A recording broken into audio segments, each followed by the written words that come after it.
Welcome everyone, Dr. Thor here. Get ready for Gnosis. Well, I just happened to be this weekend looking through YouTube and finding some very interesting information, which I've been talking about for years and validates everything that I've said.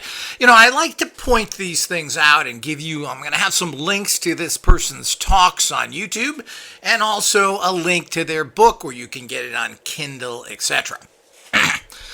Very interesting guy, and very few people have the guts to come out and talk about these things except myself, but apparently this guy, a Thomas E. Ricks, R-I-C-K-S, Ricks,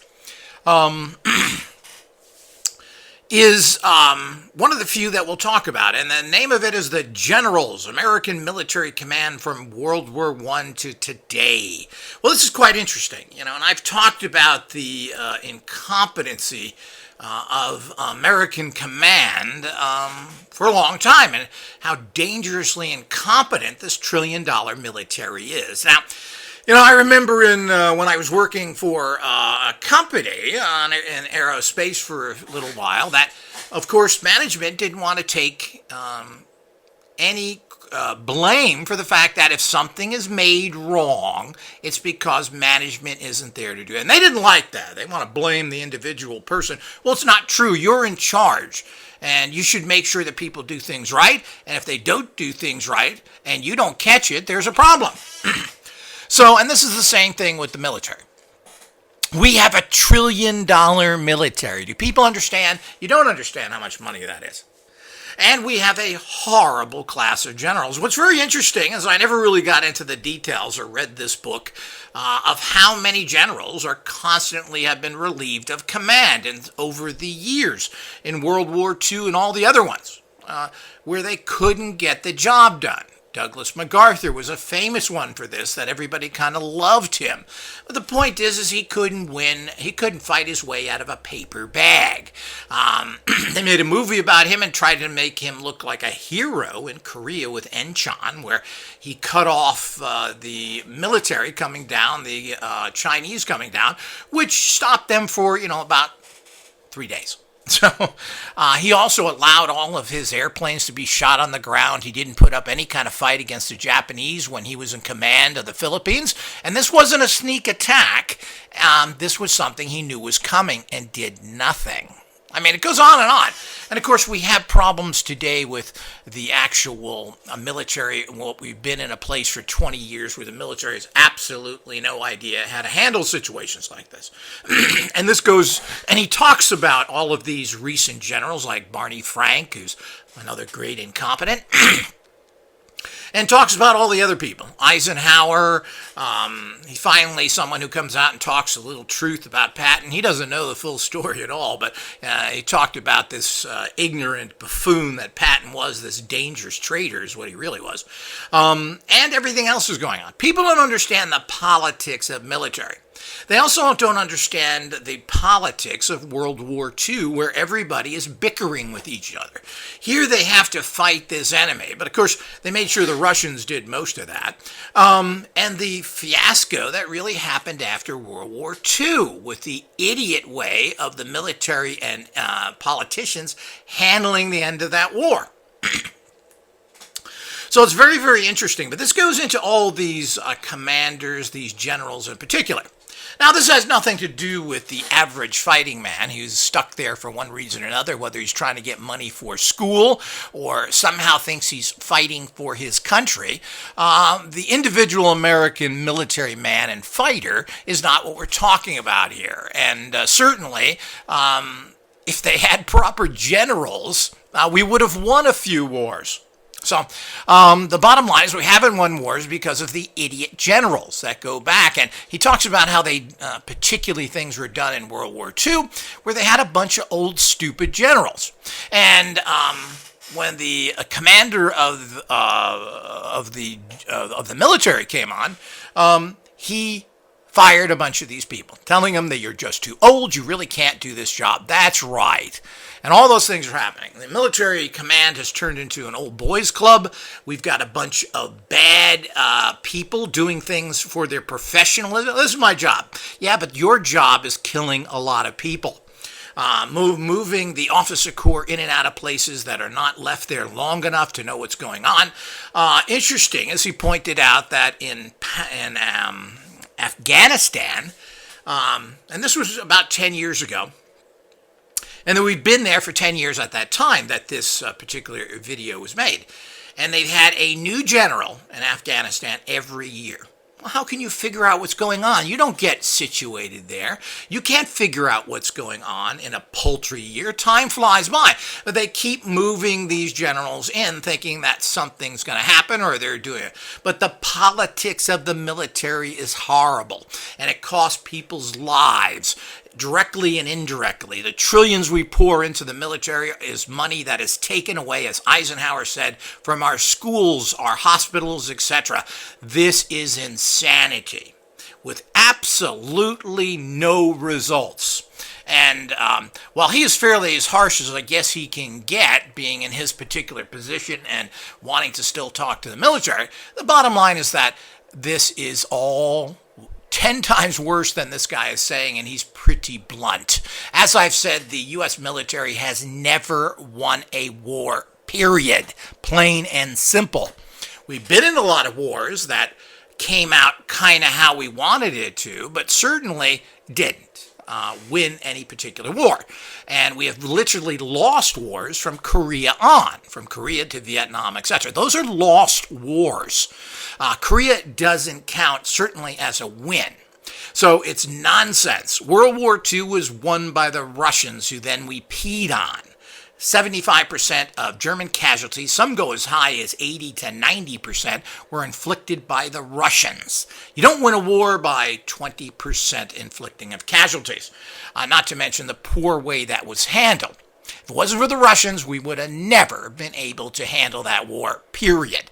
Certainly the Americans aren't smart enough. And we go on and on with all these things that have happened since, and even previously when you go back. Another war that we lost, which apparently I was looking into a wee bit, the War of 1812, which America started. And it invaded Canada because of the Indian problem, because the Brits were giving guns and everything else to the Indians who were harassing everybody. You got to remember, this is a time when it's still Wild West. There's major Indian problems in the, you're talking about 1812. Before that, you're talking about the Indian situation probably wasn't handled almost till 1900. A lot of people don't understand that. In the Wild West, which was after the Civil War, you're talking about the late 1800s. So we got to understand all that. So there was another mess after mess, defeat after defeat. Fort Detroit, which had 2,000 troops in it, but a horrible military commander who surrendered to a force that was much smaller, maybe as small as 500. So you've got 2,000 troops that surrender to that when they should have been fighting them. They tried to move in and push the British out of Canada. Well, that didn't work. Not only did the Indians fight back, but the small British forces there overcame the Americans yet again, because they had bad leadership. The British eventually went down into Washington, D.C., and actually burned the White House. So people don't understand these facts. And that was a war, apparently, that America started against Canada because of these raids into their country, without getting into boring details that nobody wants to hear. Apparently, there was some fighting back that turned this war, at least to the point of kicking the British back to where they started. You know, another Korea, they're no longer here. We won. Really? Well, not in my book. But that was because of French pirates who were fighting the Brits there in Louisiana. Same old story there. It wasn't a professional military. It goes on, and of course there's all sorts of problems which sound like they happened yesterday, like in the so-called pushing out of the British for a period of time in the Revolutionary War. The Congress refused to pay the soldiers after they had some sort of agreement with the lying Brits. So there's a real problem. And there was a real problem in World War II with the American getting along, as I've been telling people for years, with the Brits. Nobody liked each other. There was a problem there. They had trouble working with him. Of course, de Gaulle was a raving lunatic that nobody wanted to put up with. But apparently, people weren't getting along there as well. And here we got a world war going on, and the only people who are really organized and seem to know what they want to do are the Russians. So the whole idea is that it was a big screw-up, thanks to bozos like Patton, who are working for the Nazis, to go so strong against the Russians. We should have been working with them. It was the Russians who were going to invade Japan to close that war down, or at least part of the islands of Japan that they could take over. This was another threat the Japanese had to deal with. What's interesting is I got further information is that Japan was horribly firebombed, apparently. Not just Tokyo, but many cities, and they were planning on firebombing every major city in Japan. And there's some pretty devastating stuff there. So it looks like they certainly were handling it there properly at that time. And I'm assuming with all the wooden Japanese-type buildings that you could firebomb a city pretty easy. And they showed some really massive devastation. Of course, the Japanese still weren't that easy to surrender. And 2 atomic bombs after the firebombing. But the bottom line came up to be that if they would have continued that war, and this was probably what the Emperor of Japan, otherwise known as the God of Japan, because they believe him to be a god. So you got to understand what you're dealing with. So the Emperor of Japan, but apparently if they would have continued, they would have lost 40% of their population to starvation. They didn't have any food or ways of doing it. They would have been a giant country starving to death, and they would have lost 40% of that. So the losses that they made, the burning of the cities, the nuking of the different areas, the death toll was tiny compared to losing almost half of their population. So these are all the things you're never taught in school because your teachers are bozos. They're stupid. They're idiots. They only want to teach you comic book things. I'm not sure they even know anything. And particularly if, as of past times, when I was in high school in the late 70s, they knew nothing. There's no way of really checking it. You had to really go to the libraries and spend hours to look up stuff. That's what your teachers are supposed to do. They're too busy getting 3 months off and scooping out the students. They're so stupid that it isn't even funny. So the whole idea is that now you can check these things. Now you have multiple authors. You have books that read themselves to you, or you want to read yourself. So all this information is coming out, reaffirming, of course, what I've always said about everything. And I haven't even read these books. I've read some information. I've checked things out, like the bozo Macarthur, who basically just sat there and let the Japanese attack him.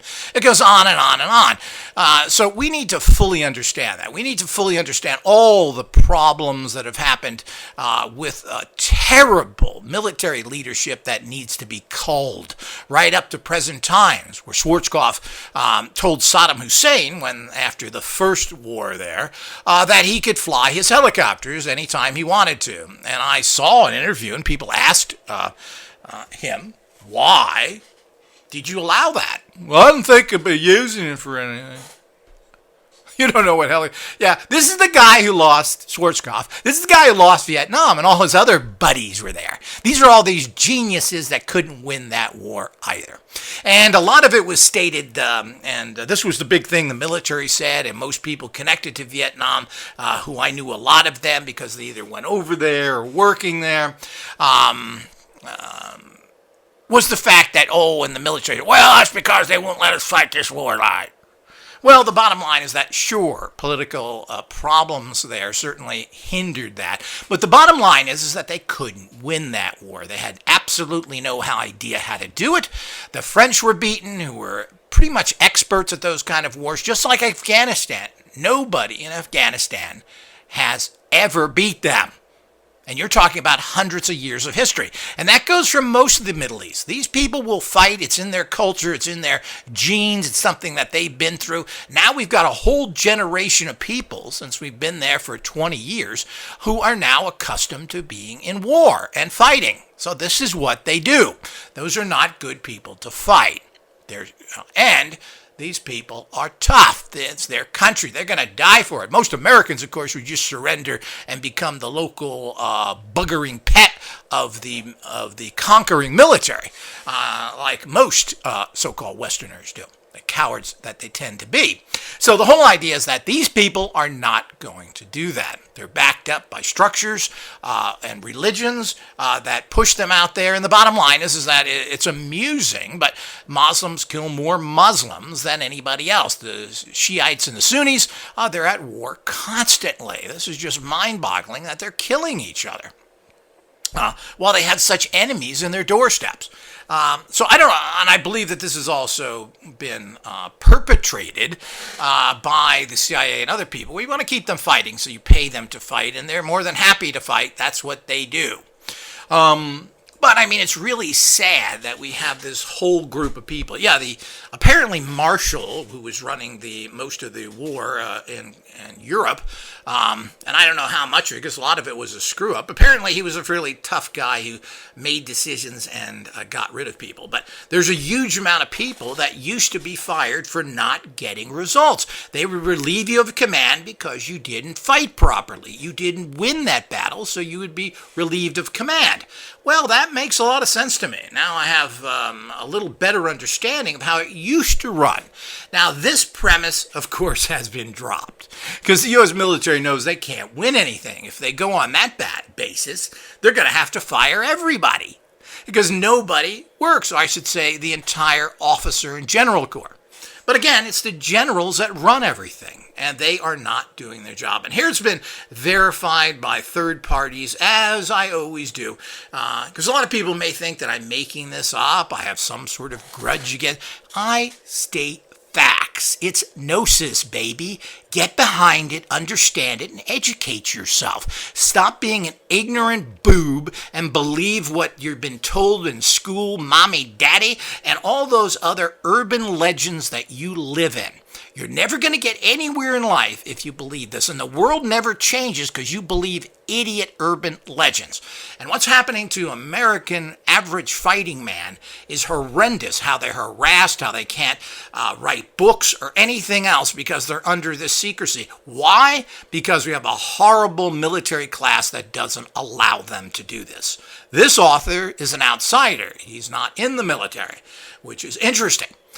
So you can get the information, but in times when everybody was making movies about the Vietnam War and how terrible it was and how these things even went on to modern day, you see nothing about a 20-year war except goofball movies that are nothing more than propaganda films. So it's really sad.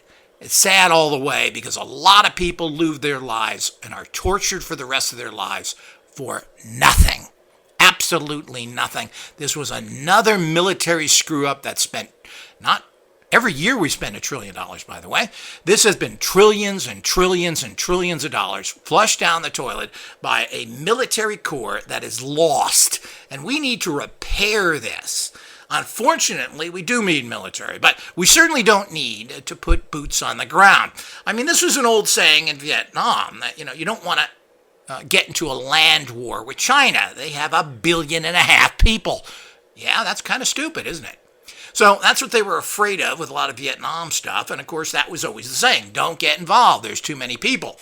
But people will fight for what's theirs. And it's amazing how you can resist a very superior, well-funded force if you're tough enough. The Vietnamese built tunnels. They bombed them all night. And then in the daytime, they came out of their tunnels untouched. It just goes on and on and on.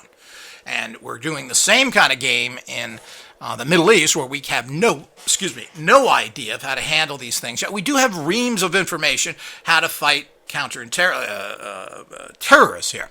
Counterinsurgency battle. And this is very rarely won, but there was one case, the British, I believe, in Malaysia, were able to overcome the terrorists in those areas. But the point is that you're getting into things that are not clean cut here. They're not terrorists. These are people that are civil wars. All of those things are a problem. Ho Chi Minh of Vietnam, yeah, he was a communist because he wanted money, but also he wanted to have his own country. We had a chance to back him. We didn't. So, saying he was too brutal while the South Vietnamese appointed puppets were just as brutal, if not worse. So this is the kind of ignorant stuff that you're going to run into that is done by military advisors. Because in the end, usually it's the military advisors that get their way. And we have all these problems where they can't win a war. And as I said, I don't believe the United States has ever won a war. When we go through the history of the United States, we temporarily pushed the British out, who then harassed us for 100 years. And of course, there's still a problem with the British military, as the Americans don't get along with them. And I don't think anybody else does either. They have always looked down on America and seeing us as country bumpkins unless they want help, and then they have their hand out and everything else. If it wasn't for America, Europe would be being German at this moment. The British could not win that war, plain and simple, on their own, and they would need a bunch of help. So to think how nasty these people are up to this particular day is the way it goes. So you need to understand that. You need to understand the hostility that these countries have to Americans in particular. France hates Americans, British hates them. Everybody hates Americans, and this is something out there that you need to grow up about. Should we support them? Hell no. They're all run by the Russians now anyway, who just came in the back door when nobody was looking and just sitting at your table eating dinner. So nobody pays attention. Except underneath that table, they've got themselves a machine gun, and they run all of Europe, and a lot of the world for that matter, through their covert KGB, otherwise known as organized crime. So the whole idea is, where do you think they're making money there? Selling vodka and weapons? It's kind of a joke. And of course, they have a little bit of gold and a little bit of oil. Do you really think that's powering the country? Well, it doesn't. So this is all the things we have to understand as a world view. But looking at military, and particularly the history of all these military officers, is quite staggering. It's quite staggering the kind of level of incompetency that all these people were. I mean, and still are for that matter. We have done nothing. The point of is going in with a giant military force and taking a country and leaving a giant hole there is not how wars are fought. That somehow they think it's, I'm not sure even World War II was fought like that, but that was the attitude. Take this big piece of sand, move into Baghdad. Well, we won. You didn't win. You did nothing but spend a lot of money, and a lot of people died for nothing, because there's going to be no lasting results there. Any smart fighter or any smart anybody, when they meet a superior force, do not meet it head on. You retreat, you hide, and then you come out when they are not expecting it. This has been done since time and eternity. And proper warfare, which can be noted through thousands of years. So the whole idea is we've got some really serious problems here, and people have to start, somebody has to start teaching these people correctly of what do you do? What's the plan? What is it? And if the plan doesn't work and you can't fix it, you get out of there. But I don't believe in boots on the ground. I believe in aircraft in the sky. You put people on the ground to pick targets and you just start blowing stuff up. Supposedly they have satellites to do all this stuff. So if you're in a troubled area and people are moving around, they're coming out of buildings or whatever, you blow them up. You blow up that building. Simple as that. That's how you control these people. Now, if they are fearful all the time, well, then you have a much more control of them. Yeah, we'll stop this as soon as you stop doing that. Secondly, you have to get the people that are there, just like Ho Chi Minh, and you have to back them. So how do you do that properly instead of backing a bunch of people that nobody really wants or the bullies are going in? So what do you do when you have bullies that are going to come in? So the military should have a plan for this. They should know what they're doing. They don't. They have absolutely no idea. Their game is to go there, play, get their experience, and leave. You got to remember, this is their career. And if you're sitting at a military base all year round and you're not fighting a war, well, it's hard to fund that. keep people putting their foot up on their desk. I mean, how many malls can we build like we have all over Europe for the Air Force? I mean, how many malls can we build? How much time can you spend in Walmart and the bowling alley? So you're going to have to go out there and fight, but they don't want to do it for any extended period of time. But the bottom line is we have billion-dollar jets and bombers and everything else, and all this high-techy weapons. Yeah. What is a high-techy weapon? That's a flashlight on a gun. So the whole idea is that we have all these things we claim to do this, but the bottom line is that that's not how wars are fought. We're not going to go into a particular city and use one of our 1,000,000 rounds a minute guns because it's too indiscriminate. So the whole idea is they're not going to do that, just like so many other things. And none of this stuff works. And if they do that, people will run to the hills where apparently nobody can get them, and they're going to do nothing. So there's all sorts of different problems that come up with this, which your military leaders, your generals are clueless. As I said, Schwarzkopf allowed somebody to fly their helicopters. Why do they have helicopters, period? If they do, and you say, look, if you put any of your helicopters or planes in the sky, we're going to shoot them down. So there's all sorts of things going on there. He used that to murder hundreds of thousands of Kurds who are basically sympathetic to the West and trying to survive as a culture. But you have to wonder here, is it just plain stupid? Or is Schwarzkopf really connected with the German, Russian, Turkish Federation, as I claim, where the fact is that they want to get rid of the Kurds. The Turks kill the Kurds because they don't want them. Interesting that that's the effect there. Interesting that it sounds like a typical alignment there to either buy off those people for their, I don't know, whatever help you get from them. So there's a lot of complicated figures here, but the bottom line is that the results are there. What's going on in Afghanistan is just the same thing that went out in Vietnam. And every time we go into a place, the same thing's going to happen because they haven't got any security there. And of course, apparently, they're not doing anything too secure. I find it interesting that the Taliban did all sorts of interviews and other things. Well, we know where they are, guys.